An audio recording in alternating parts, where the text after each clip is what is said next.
The bullets never cared how old you were. They didn't stop to ask whether you had celebrated your 18th birthday.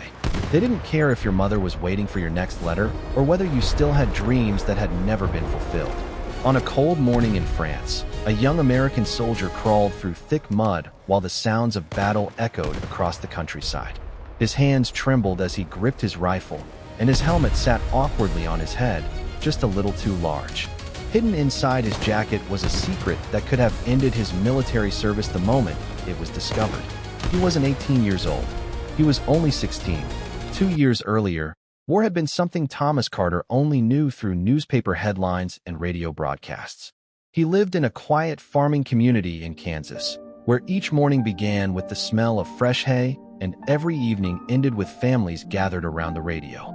His days were spent helping his father repair fences, feeding chickens before school, and dreaming about what the future might hold. Life was peaceful, predictable, and simple. Everything changed when America entered World War II. Almost overnight, the entire country transformed. Factories worked day and night producing equipment for the military. Young men disappeared from classrooms and workplaces as they answered the call to serve. Train stations filled with emotional goodbyes as families embraced sons, brothers, and husbands who were leaving for an uncertain future. Thomas watched older boys from his town step onto trains wearing brand-new Army uniforms. To everyone around him, they were heroes. He wanted nothing more than to stand beside them. Nearly every afternoon after school, he walked to the local train station just to watch soldiers preparing to leave. Some laughed with their friends as if they were heading on an adventure. Others tried to hide the fear in their eyes. One afternoon, an older veteran noticed the teenagers standing there once again. "You're too young," the veteran said with a gentle smile. Thomas smiled back. Not for long, but deep inside, he already knew he wasn't willing to wait 2 more years. One quiet evening, Thomas sat alone in his bedroom. Spread across his desk were his birth certificate, a pencil, a razor blade, and an old fountain pen. His heart pounded harder than it ever had before. He understood exactly what he was about to do. It was wrong, but he also believed his country needed every willing hand. With one small change to a single number, everything changed. His lie had begun. A few days later, before sunrise, his mother hugged him tightly. She believed he was leaving to stay with relatives while looking for work. His father shook his hand proudly, unaware of what his son had already decided. Thomas climbed onto the bus carrying only a small suitcase. As it rolled away down the dusty country road, he looked back through the window at the place he had always called home. He didn't realize it then, but it would be the last time he would ever see his hometown through the eyes of a carefree child. The Army recruiting office was crowded with nervous young men. Some joked loudly to hide their anxiety, while others stared silently at the floor waiting for their names to be called. When Thomas stepped forward, the recruiting officer barely looked up from the paperwork. "Age? 18, sir." The officer scribbled a note, asked a few routine questions, stamped the papers, and moved on to the next recruit. Just like that, the 16-year-old farm boy officially became a soldier in the United States Army. Boot camp quickly shattered every illusion Thomas had about military life.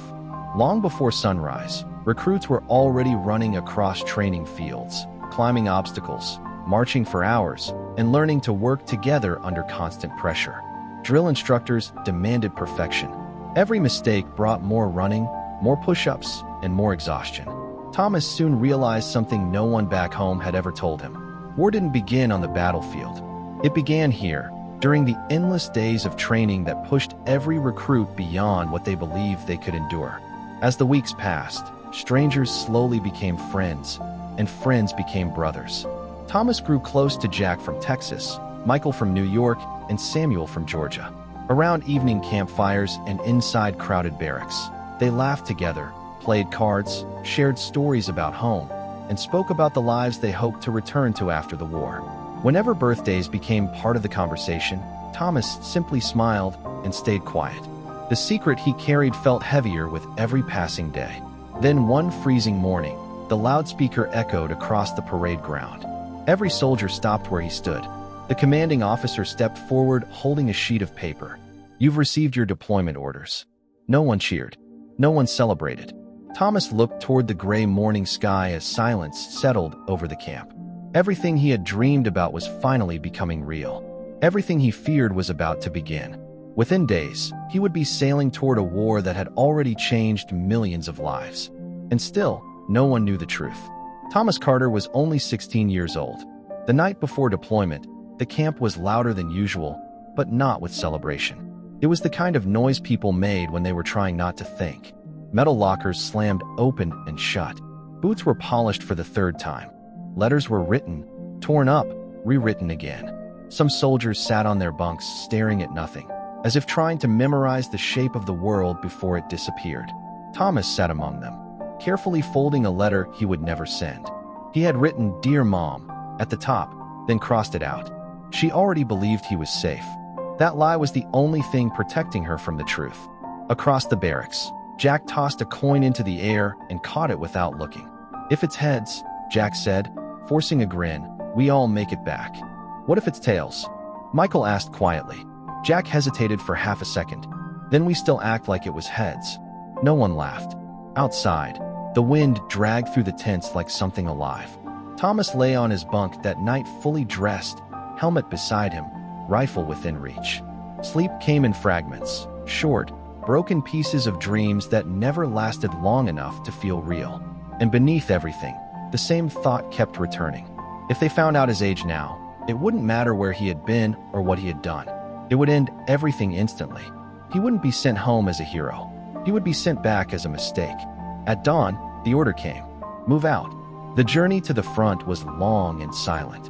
Trucks carried them through shattered French roads where villages stood half alive, windows blown out, walls scarred, fields turned into mud and ash. Civilians watched them pass with hollow eyes, as if already used to the sight of boys going to war.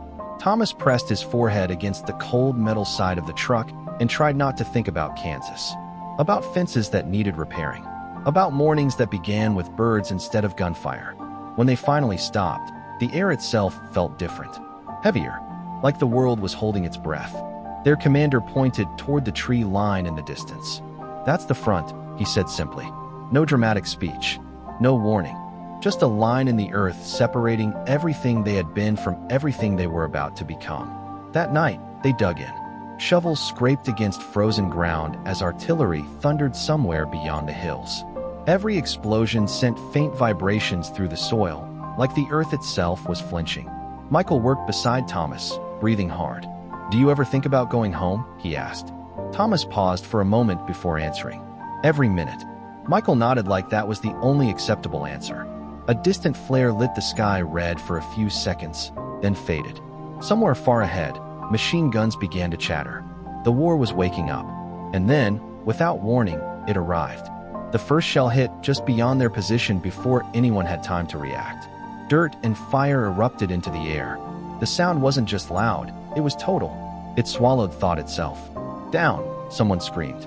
Thomas hit the ground hard, instinct taking over before fear could fully form.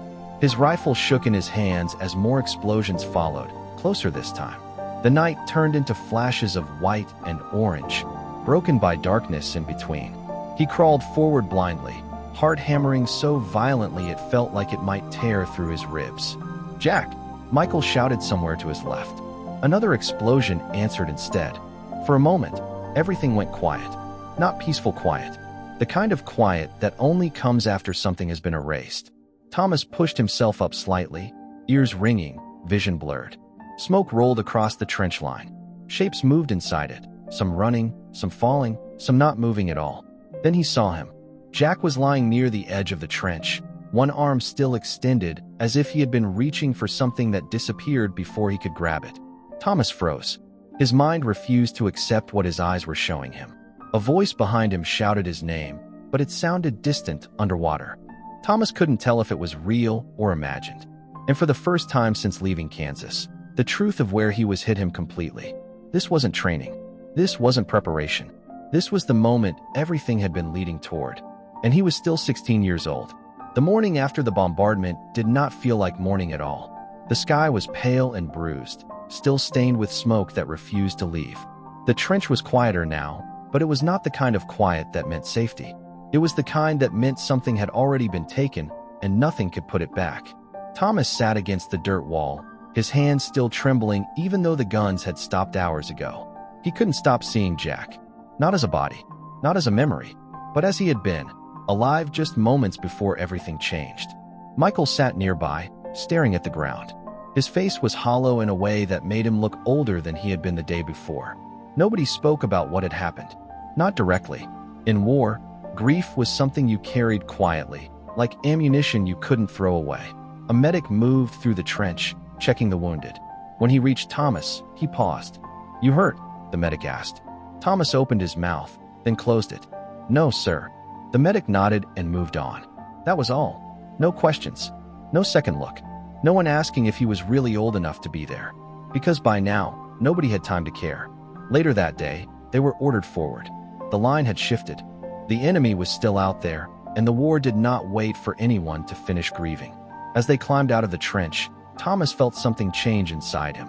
It wasn't courage. It wasn't strength. It was something colder. A quiet understanding that the world had stopped protecting them.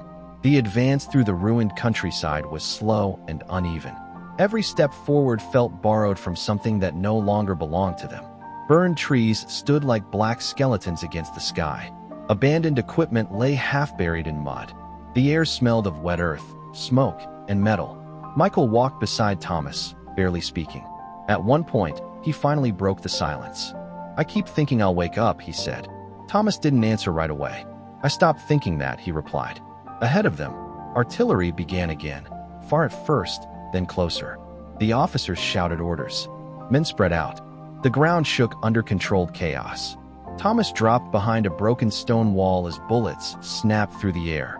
He pressed himself flat, breath shallow, heart racing again. And then, through the noise, he heard something unexpected. A voice. Not an order. Not a scream. A cry.